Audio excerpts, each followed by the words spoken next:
paz do Senhor, meus irmãos. Mais uma vez queremos ser gratos a Deus por essa oportunidade de, junto com os amados, estudarmos a nossa Escola Bíblica Dominical, nossa revista, a lição número 8, que tem por título Comprometidos com a Palavra de Deus.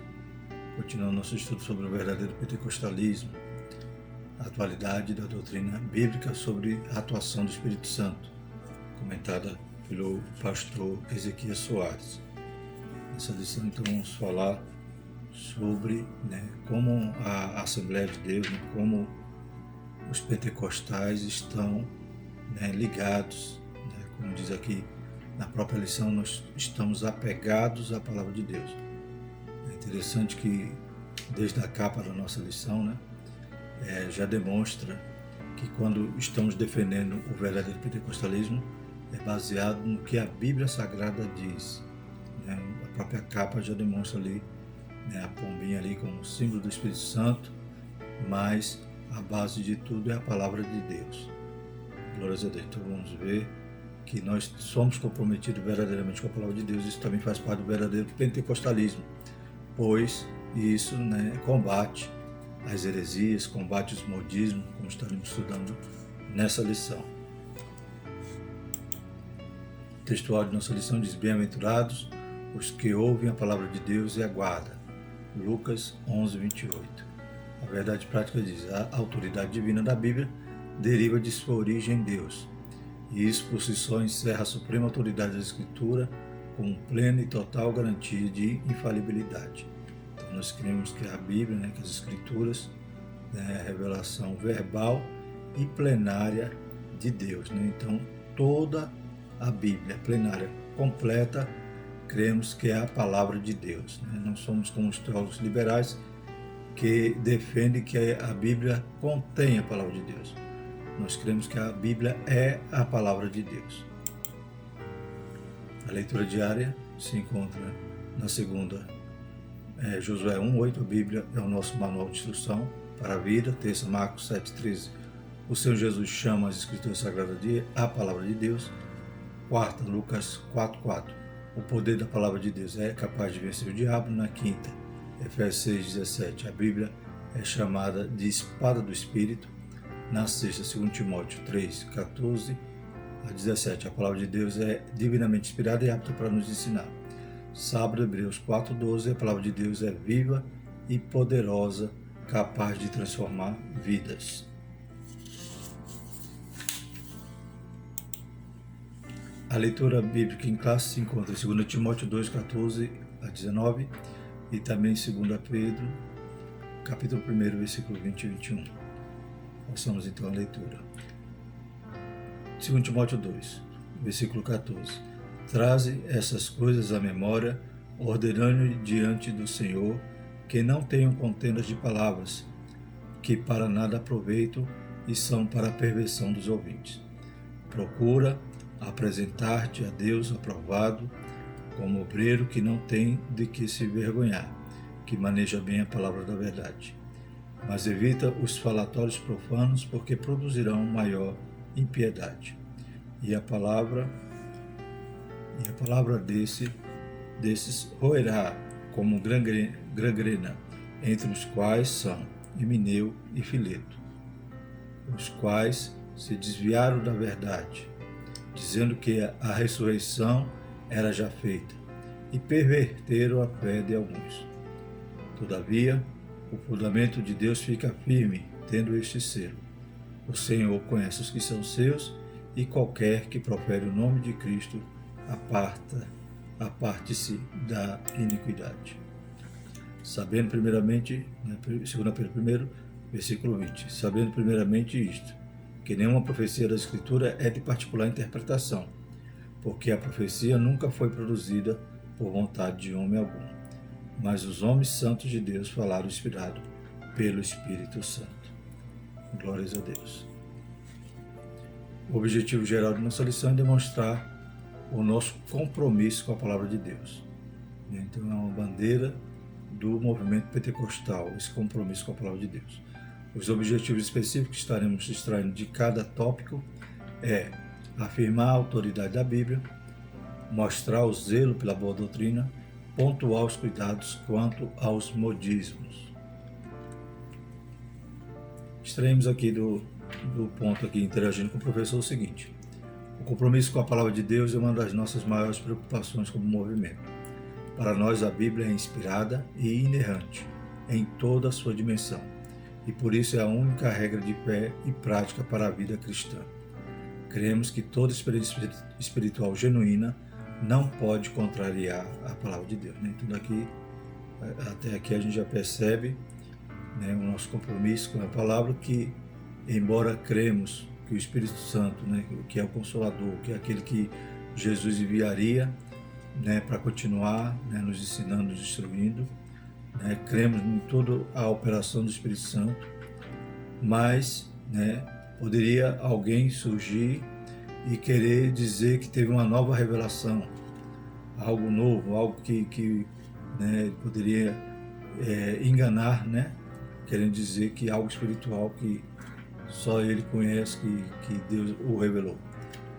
Isso não passaria no nosso crivo, porque qualquer coisa que contrariar a palavra de Deus, a Bíblia diz, se até um anjo vier pregar um outro evangelho, isso é anátema.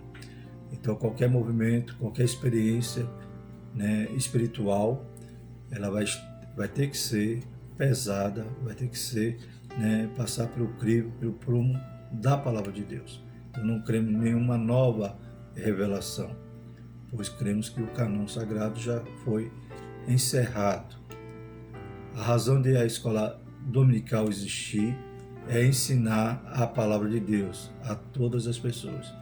Eis, portanto, a mais importante causa para que todos os agentes dessa escola estejam comprometidos com a Bíblia Sagrada.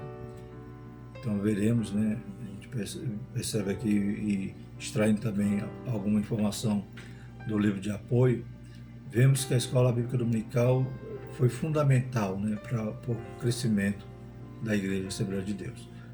E ela serviu de instrumento poderoso para formar os obreiros, para nos manter sempre atrelados ao que diz as Escrituras. Vemos que no começo houve alguma rejeição em relação a curso teológico, mas não obstante a isso, a palavra de Deus foi renegada. Pelo contrário, ela sempre foi estudada, foi examinada. Havia alguns anos atrás, ainda existe em alguns lugares, escola bíblica de obreiros, que servia nesse propósito. E a escola bíblica dominical, ela foi fundamental também nessa formação, que possamos, como diz aqui no texto, no Interagindo com o Professor, todo professor tem esse orgulho, e saber reconhecer nessa responsabilidade que nós temos. Então, a escola bíblica dominical é a escola teológica, a primeira escola teológica da Assembleia de Deus. Então, graças a Deus que fazemos parte desse ministério tão precioso, que está sendo tão renegado, muitos deixando de frequentar a escola dominical, sem saber essa importância histórica e atual, que cada professor, cada componente da escola dominical exerce. Que Deus nos ajude e desperte a sua igreja nesse sentido de valorizar a escola bíblica dominical. A introdução diz o seguinte: nós somos apegados à palavra e buscamos a orientação do Espírito Santo para nos ajudar na interpretação da Escritura. Então a Bíblia vai dizer que o Espírito Santo ia nos fazer lembrar de tudo aquilo que nós aprendemos. Ou seja, nós temos que ler a palavra, temos que ter disciplina de estar sempre estudando a palavra de Deus. O Espírito Santo é aquele que nos ajuda, é aquele que ia dar continuidade ao que Jesus começou. Jesus ensinou, Jesus discipulou, e o Espírito Santo é aquele que nos ajuda a interpretar as Escrituras. Então vamos estudar a relação dos pentecostais clássicos e a leitura da Bíblia. A maneira como nós observamos as regras gramaticais, o contexto histórico e literário para compreender melhor o texto sagrado. Então nós temos essa preocupação da hermenêutica, da exegese, de estarmos sempre aplicando, extraindo realmente o que o texto, o que as Escrituras nos diz. E também algo que extraímos aqui desse ponto da introdução é a nossa classificação como pentecostais clássicos, né? Então, estudiosos dizem que, né, houve 3 ondas, né, do movimento pentecostal. Nós fazemos parte da primeira onda. A segunda onda, ela enfatizou, né, a cura, os milagres, e acabou deixando um pouco de lado, né, outros temas importantes, né, em relação a toda a doutrina bíblica. E infelizmente essa terceira onda são os neopentecostais, né, que abandonam completamente, né, esse teor, essa pureza que o movimento pentecostal tem. Então a gente vai estudar futuramente sobre eles. Então que Deus nos ajude, né, a resgatar, né, o início, né, os primórdios, o primeiro amor do movimento pentecostal, e sempre foi apegado à palavra, como diz aqui na nossa introdução. Tópico 1. A autoridade da Bíblia. Nós herdamos dos reformadores do século XVI o conhecido sola Escritura, somente a Escritura, um dos 5 pilares da reforma protestante. Então veremos aqui e vamos enfatizar esse pilar, né? Daqui a pouco veremos os outros 4 pilares, mas como o propósito da lição, né, o tema da lição é relacionado à palavra, a gente vai enfatizar o sola Escritura. Cada um dos 5 solai representa a chave de cada doutrina central dos reformadores, como Lutero, Zwinglio, entre outros. O brado de sola Escritura significa que a Bíblia é a única regra de fé e prática para a vida cristã, e é por meio dela que podemos conhecer a Deus e entender a sua vontade. 2 Timóteo 3, 14, 17 diz: toda escritura divinamente inspirada é proveitosa para ensinar, para redarguir, para corrigir, para instruir em justiça, para que o homem de Deus seja perfeito e perfeitamente instruído para toda boa obra. Então esse brado da reforma também está em nossas gargantas, né? Só a Escritura, né? Nós não cremos em nenhum outro, né, nenhum outro texto, nenhum outro instrumento que possa, né, fundamentar a nossa fé. Ela é a nossa única regra de fé e prática. Nós, no movimento pentecostal, cremos assim, e ainda que haja, né, como veremos no decorrer da lição, acusações daqueles opositores que dizem que nós, né, estamos só ligados ao movimento experimental, né, só a experiência do Espírito, né, nós percebemos que nós realmente estamos dizendo sola as Escrituras, porque quando nós cremos nos dons espirituais, né, só me engano foi o pastor Caramuru que estava falando sobre isso, quando nós cremos nos dons espirituais, então nós somos genuinamente resgatadores do texto bíblico, da verdade bíblica. Quando outros que tentam nos acusar dizem que isso já cessou sem nenhuma base bíblica, esses é que estão então faltando e muitas das vezes crendo até em alguma outra documento, né, em algum estudo, alguma teologia que, né, diverge, dizendo que os dons espirituais cessaram, mas sem nenhum fundamento, pois a Bíblia demonstra, pelo contrário, que os dons, né, são necessários para fazer a obra do Senhor até que Ele venha, né? Então o Espírito Santo, Ele não se retirou, né? Veremos mais à frente também que nós não somos deístas, né? Aqueles que acreditam que Deus fez a obra e foi embora. Nós cremos na promessa de Jesus, que não nos deixaria órfãos. Então toda a promessa do Espírito Santo, do batismo, dos dons, nós cremos porque está na Escritura, né? Então sola a Escritura. Está aí os 5 solas, né? Sola Escritura, somente Escritura, né? Defendido ali pela Reforma Protestante. Solos Christus, somente Cristo, né? Ele é o único mediador, Ele é o único que nos salva. Sola Gratia, só a graça, ou seja, nós somos salvos, né, pela graça, né? É algo que não vem de nós, não vem das obras, para que ninguém se glorie. Então é só a graça, não adianta obra nenhuma para poder angariar a salvação. Sola Fide, só a fé, então somos salvos pela graça, mediante a fé.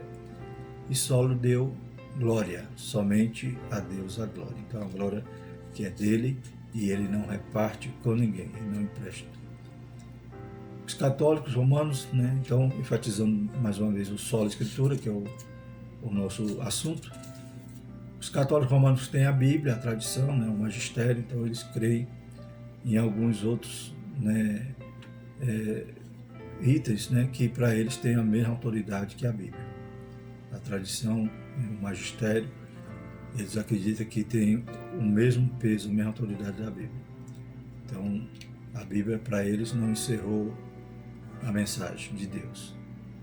Então, eles acreditam que a tradição é um dos argumentos que eles levantam, é que como foram, né, os pais da igreja que formularam o canon, fecharam, né, decidiram ali para o canon, então essa inspiração que eles tinham de fechar o canon, então acredita eles que isso permanece, e a tradição então dos pais da igreja, dos bispos, então eles acreditam que todos aqueles que o sucedem, né, todos os papas, os padres, então tem essa autoridade, né, igual à Bíblia. E o magistério, né, é o instrumento que eles ensinam, né, a tradição e a Bíblia, e também consideram com a mesma autoridade. O Testemunho de Jeová tem a tradução do Novo Mundo, né, uma tradução distorcida, né, da Bíblia, e também a Revista Sentinela, para eles, tem essa autoridade de instrução, de doutrina, autoridade igual à Bíblia, na maneira como eles pensam, como eles creem. Os Mormons também têm a Bíblia e mais o livro do Mórmon e outras publicações como fonte de autoridade espiritual.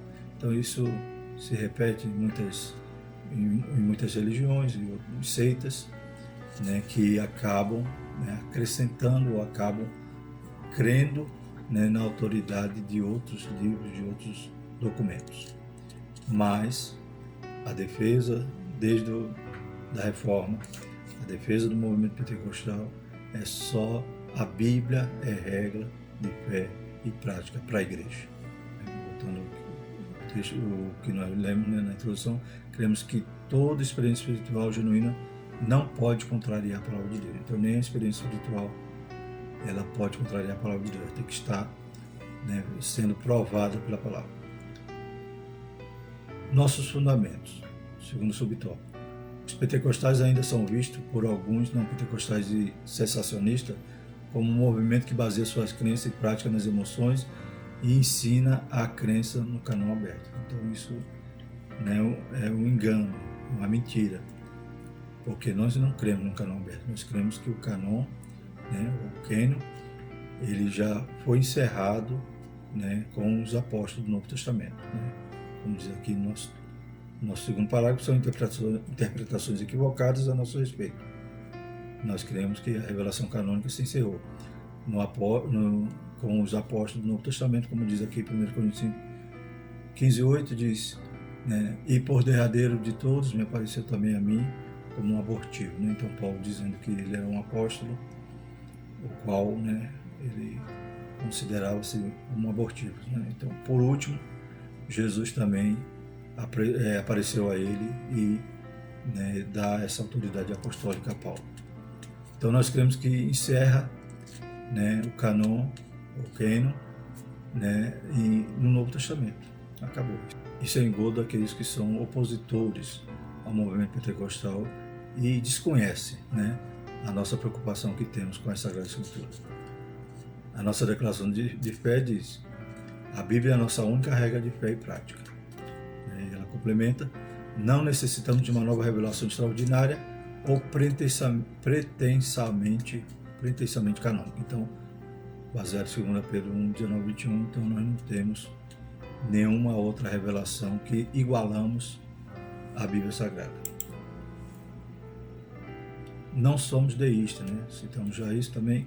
Deísmo é a doutrina que afirma a existência de Deus, mas que ele está muito longe de nós e não se envolve com os assuntos humanos. Então, o comentarista, o pastor Ezequiel Soares, ele nos traz esse tema, provavelmente por causa desses opositores que acreditam, né, ou melhor, a maneira que eles pensam, né, é de que Deus não interage mais com o homem. Né? A partir do momento que eles creem que cessou-se, né, que o Espírito Santo não atua mais como ele atuou ali em Atos dos Apóstolos, então eles acreditam que Deus, né, tem essa separação. Né? É claro que sabemos que Deus, né, é transcendente, mas ele é imanente. Né?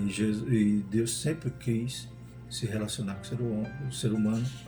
Né? A gente vê o tabernáculo, era como se Deus dizendo ali para Moisés, para o povo de Israel, né? Já que vocês têm suas casas, suas tendas, faça a minha também, eu quero habitar no meio de vós. Jesus também, a profecia era dizendo que seria o Emanuel, Deus conosco. E ele prometeu estar conosco todos os dias até a consumação do século. Como é que ele cumpre essa promessa? Dizendo que não ia nos deixar órfãos, mas ia enviar o Consolador. Então, Deus, ele sempre está conosco. Não cremos dessa forma que Deus criou tudo e se ausentou da criação. Pelo contrário, ai de nós se ele não estivesse perto. Buscar o Senhor enquanto se pode achar e invocai-o enquanto está perto. Então os deístas creem que ele é como um relojoeiro, que dá a corda a um relógio e esquece dele. Nós somos teístas, né? Não deístas, teístas. Isto é, cremos que Deus não está longe de cada um de nós. Ele está interessado no ser humano.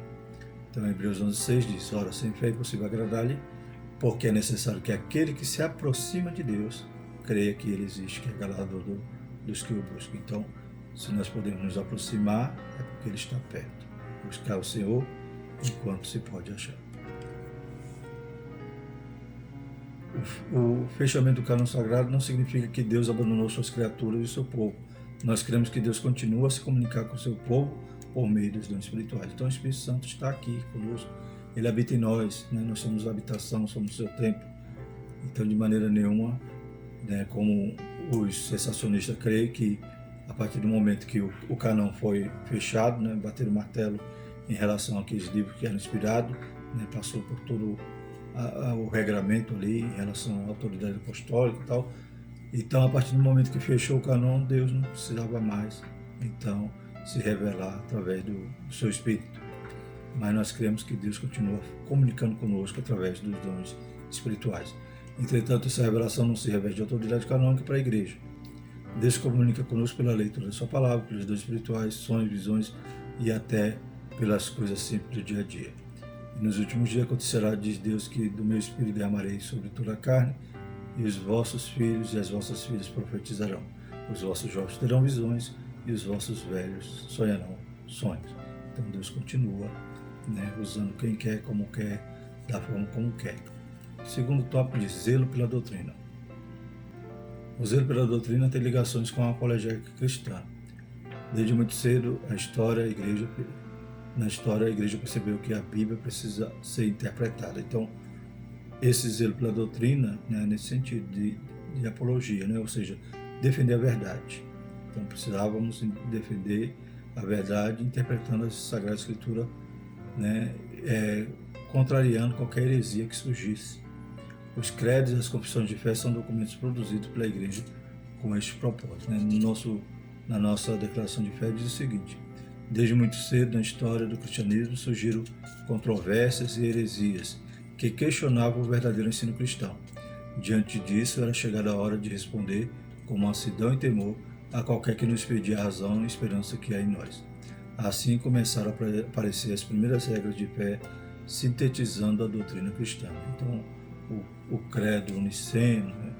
O credo niceno-constantinopolitano, o credo de Calcedônio, o credo de Atanásio, todos eles surgiram, né, no objetivo, né, de defender, né, a verdade bíblica, defender, né, então a fé através, né, da apologia, da apologética cristã, ou seja, para combater muitas heresias que surgiram no começo nos primeiros séculos da igreja e que não é diferente hoje. Então precisamos ter uma base, né, uma firmeza no que cremos. Sobre o tópico 1, ensino ou instrução. Né? Então a palavra doutrina vem do latim doctrina, que literalmente significa ensino ou instrução. Então doutrina, talvez os mais antigos vai associar, né, por exemplo, culto doutrina. Normalmente era para tratar dos usos e costumes, mas doutrina é ensino da palavra, instrução da palavra. Mas o termo apresenta vários níveis de significado de acordo com o seu contexto. Quando o texto sagrado expressa e perseveravam na doutrina dos apóstolos, isso significa que os discípulos permaneciam seguindo os ensinos dos apóstolos. Nesse caso, a palavra doutrina significa ensino e instrução. A palavra doutrina se aplica também a um corpo básico coerente de ensino cristão, como os credos, né? Então, já viu que os credos surgem, né, para combater as heresias, surge para que, né, todos pensassem de maneira comum, crendo, né, e esse crendo, né, essa doutrina na qual a igreja ia crer, ela tem que ser baseada, né, na palavra. Né? Então, explicar a fé no que cremos, baseado na palavra, sem fugir da palavra. Trata-se de um ensino sistemático sobre os dados da revelação. A fonte do conteúdo doutrinário é a própria palavra de Deus, auxiliada pela experiência cristã e com a ajuda do intelecto humano. É uma maneira sistemática, lógica de organizar, né, os pontos básicos da nossa fé, baseado nas Sagradas Escrituras. 1 Timóteo 4,16, tem cuidado de ti mesmo e da doutrina. Persevera nessas coisas, porque fazendo isso te salvarás, tanto a ti mesmo como aos que te ouvem. Em 2 Timóteo 4,3 diz, porque virá tempo em que não sofrerão a sã doutrina, mas tendo comichão nos ouvidos, amontoarão para si doutores conforme a sua próprias concupiscências. Então as pessoas não suportam a sã doutrina, né? A Bíblia diz que a porta é estreita e acabam, né, com comichão nos ouvidos, né, amontando para si falsos mestres, doutores que possam, né, apresentar uma fé baseada nos seus próprios desejos, né, nas suas próprias concupiscências. Então eles não suportam a sã doutrina. Que Deus nos ajude, né? Isso é atual, né? Isso tem acontecido, né? Pessoas saem de suas igrejas e vão para igrejas novas, né? Igrejas recém-fundadas e normalmente com uma doutrina completamente, né, antibíblica. A gente vai ver estudos futuros sobre os neopentecostais, né, que deixaram, né, a questão da santidade, a questão da volta de Jesus, né, em segundo plano, e pregam só a prosperidade, cura, né, e só paraíso na terra, esquecendo, né, do tesouro que tem que ser depositado no céu. Os credos e as confissões de fé são dois tipos distintos de documentos eclesiásticos, mas com o mesmo propósito, interpretar a Escritura para sintetizar o ensino da igreja. Então, interpreta a Escritura e sintetiza, né? Sistematiza aquilo que nós cremos, as nossas verdades fundamentais. Os credos são genéricos e as confissões de fé são mais elaboradas e específicas, né? Como a gente veremos nos próximos slides, né? O credo ele é, né, uma síntese, né? São as verdades, né, nas quais nós cremos, né, a nossa fé. E a declaração de fé ou a confissão de fé, que são a mesma coisa, né? Declaração de fé e confissão de fé, ela vai então elaborar, vai desenvolver tudo aquilo que está no credo, né, buscando a base bíblica daquilo que nós cremos. Então, a nossa confissão de fé e a Bíblia, né? A nossa confissão de fé não é de autoria particular, pois expressa o pensamento e a vida da igreja. Esse documento é submetido às Escrituras e está em conformidade com ela. Então, a nossa confissão de fé, né, a nossa declaração de fé, ela não foi algo de um autor, né, um autor que a elaborou, que imaginou. Não. É aquilo que a igreja crê, aquilo que é a nossa história, né, desde o começo, né, desde Daniel Berg, né, nos instrui, né, sobre essas verdades, e isso é submetido às Escrituras. Né? Então, as Escrituras é a base da nossa confissão, da nossa declaração de fé. A nossa declaração de fé ocupa extraordinária importância na vida da igreja como sumário doutrinário da Bíblia. Então era necessário que todo crente conhecesse, né? Ajuda para sua compreensão, além de servir como proteção contra falsas doutrinas. Então é um resumo, né? E é fundamental que conheçamos para, né, não deixarmos ser levados por nenhum vento de doutrina. Entretanto, a palavra final é a Bíblia. A declaração de fé expressa a doutrina oficial da igreja, né? Então, todas as igrejas, né, têm o seu credo, têm a sua confissão de fé. E a Assembleia de Deus não é diferente. Também tem o credo, sua confissão de fé, que é a nossa declaração de fé. E para provar, né, para mostrar para aqueles opositores, sensacionistas, né, nós temos a nossa declaração de fé completamente, né, baseada na Bíblia, na palavra de Deus, né? Basta então examinar as Escrituras para ver também que a nossa declaração de fé não foge a ela.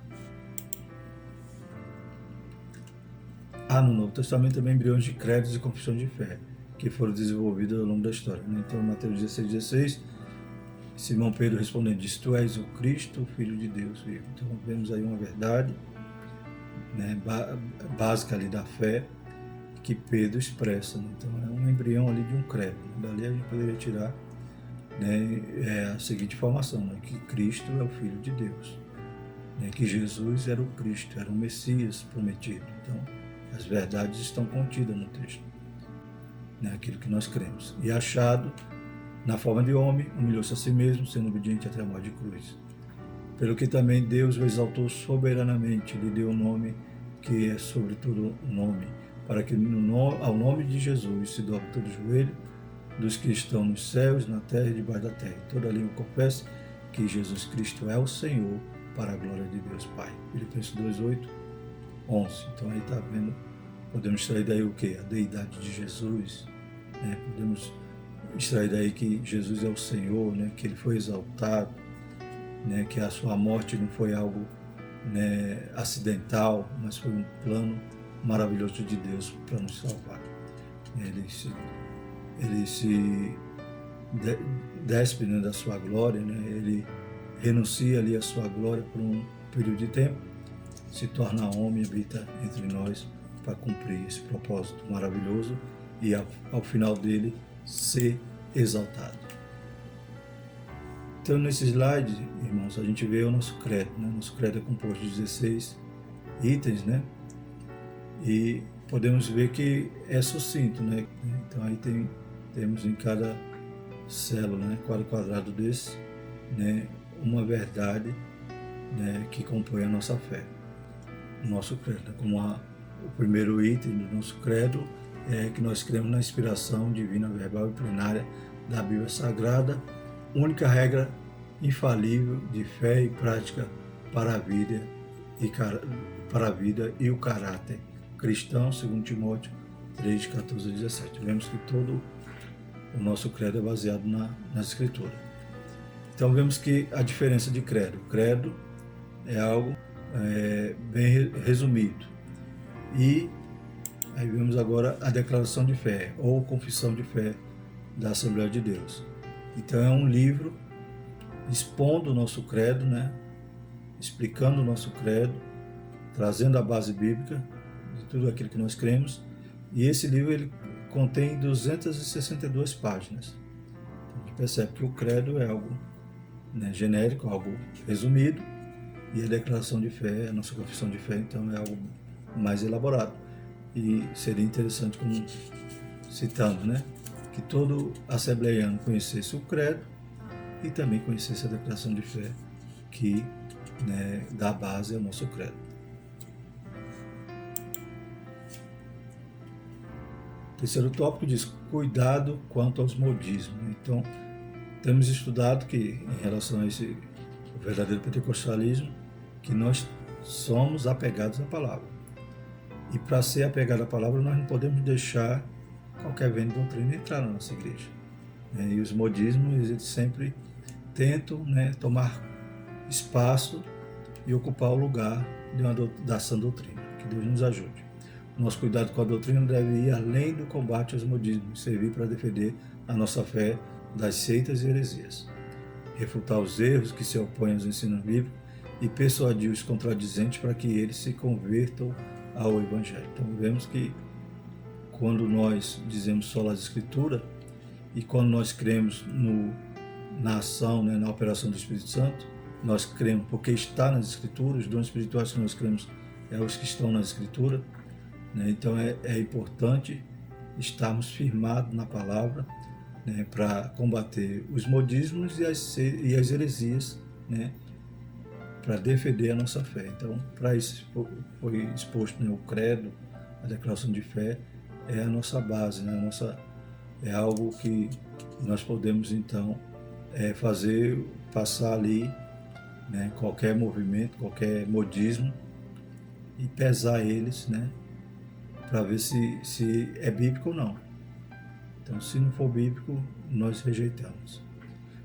Modismo, essa palavra traz a ideia do que está na moda. Isso aplica também ao campo teológico.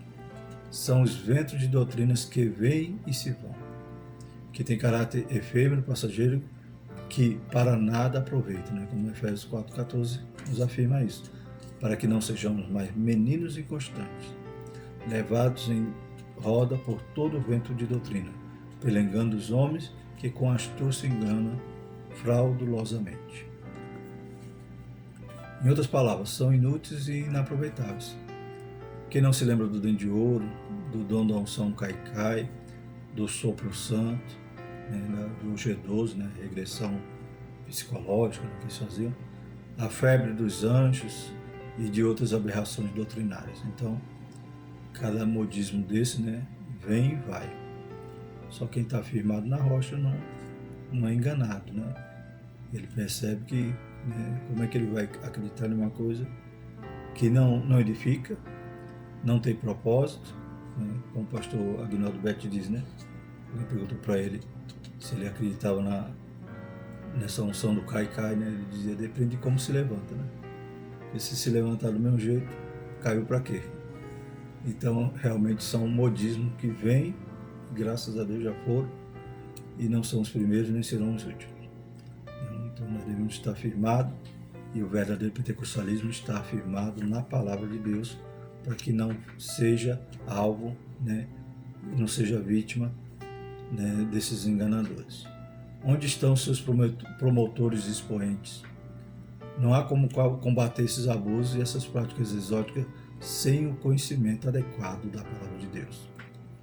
Tito 1,9 diz, retendo firme a fiel palavra, que é conforme a doutrina, para que seja poderoso tanto para admoestar com a ação doutrina, como para convencer os contradizentes. Então, temos que estar, né, manejando bem a palavra, né, ter, como a gente viu também, a preocupação que nós temos, né, em relação à hermenêutica, à exegese, para que possamos admoestar, né, possamos admoestar com a sã doutrina e convencer aqueles que são contradizentes. Nesse terceiro tópico também vai nos trazer esses subtópicos.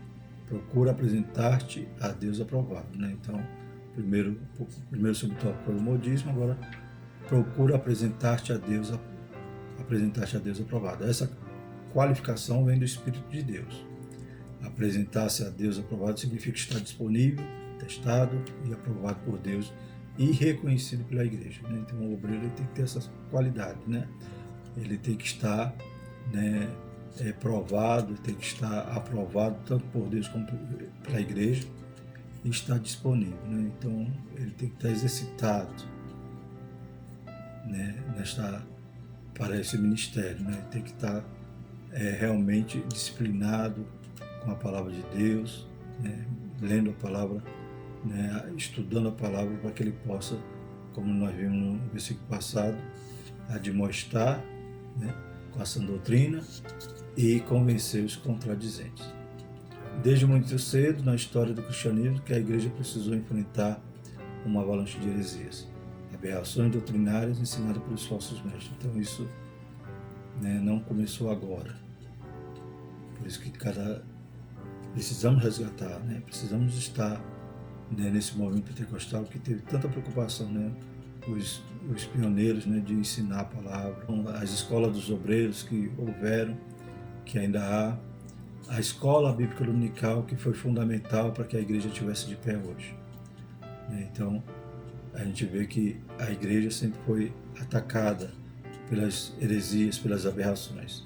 Precisamos estar firmes na rocha, estudando a palavra, sendo aluno de escola dominical, para que nós não venhamos a ser vítima, né, ser presas fáceis desses falsos ensinadores, desses, né, doutores que foram amontoados por causa da comichão, por causa do não suportar a sã doutrina, que é limpa, que é pura, que é maravilhosa.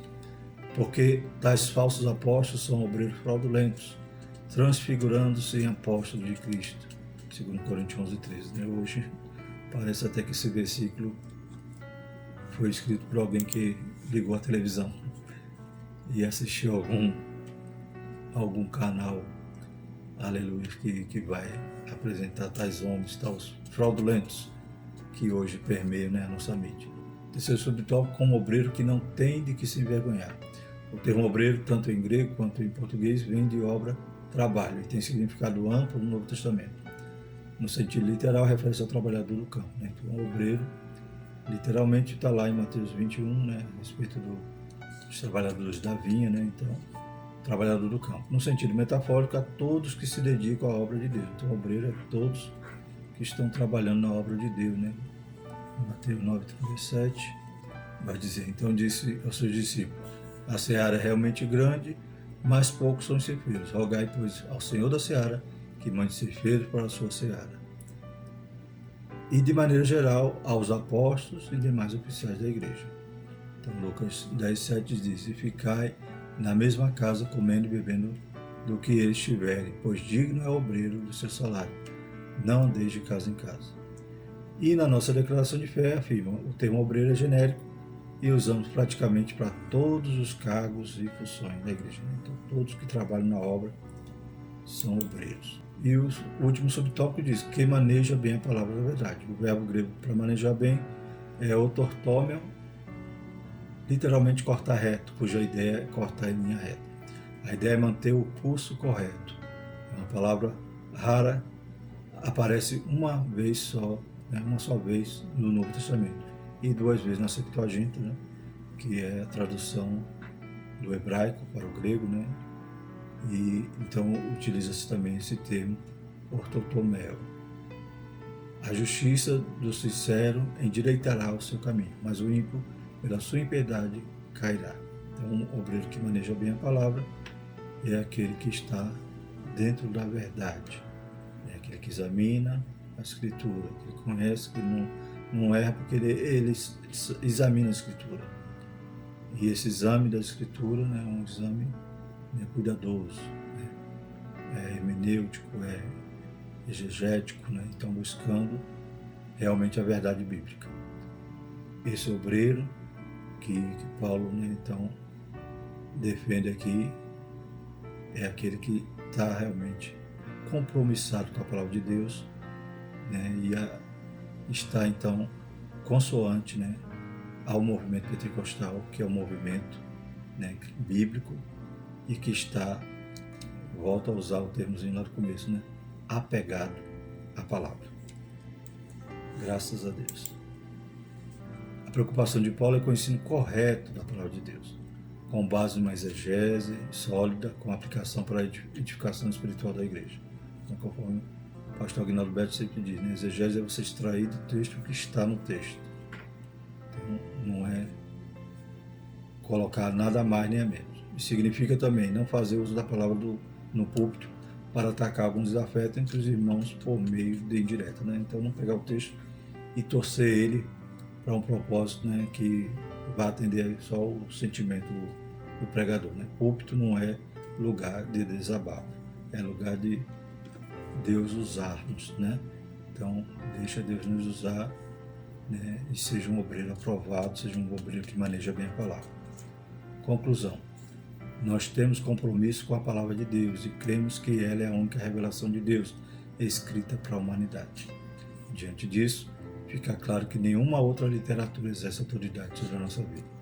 Então, ainda o credo, a confissão de fé, né, eles têm que estar, né, embasado na palavra de Deus.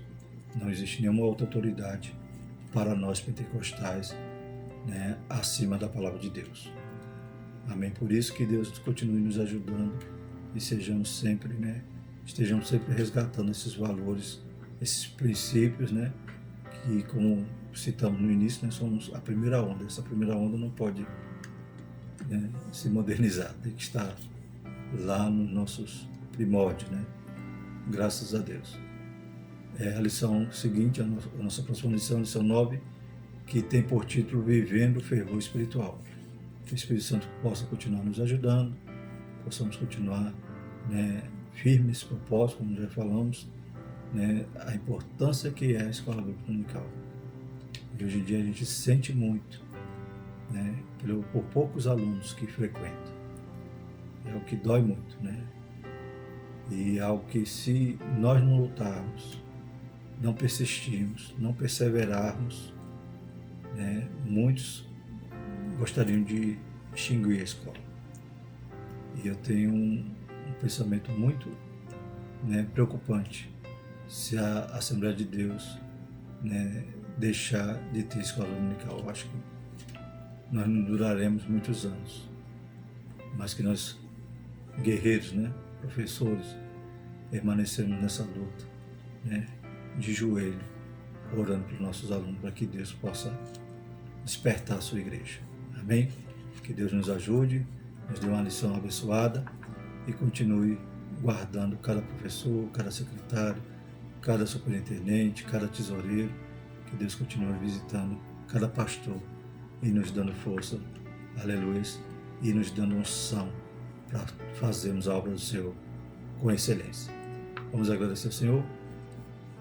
Deus Santo, Deus Poderoso, mais uma vez te louvamos, Pai, por essa oportunidade de buscar, Senhor Jesus, aprender mais de Ti, Senhor Jesus, de poder ensinar melhor.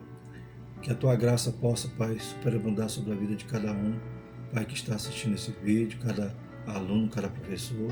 Senhor, visite cada igreja nesse domingo, Pai, e dê uma escola dominical excelente, abençoada, cheia da Tua graça, cheia do Teu Espírito Santo, Pai. Ó Senhor Jesus, vai abençoando a Tua igreja, Pai, guardando e nos livrando de todo mal. Nós te pedimos tudo isso e já te agradecemos. No nome santo de Jesus. Amém. A graça do nosso Senhor Jesus Cristo e o amor de Deus, a consolação do Espírito Santo, permaneça sobre nós, hoje e para sempre. Amém.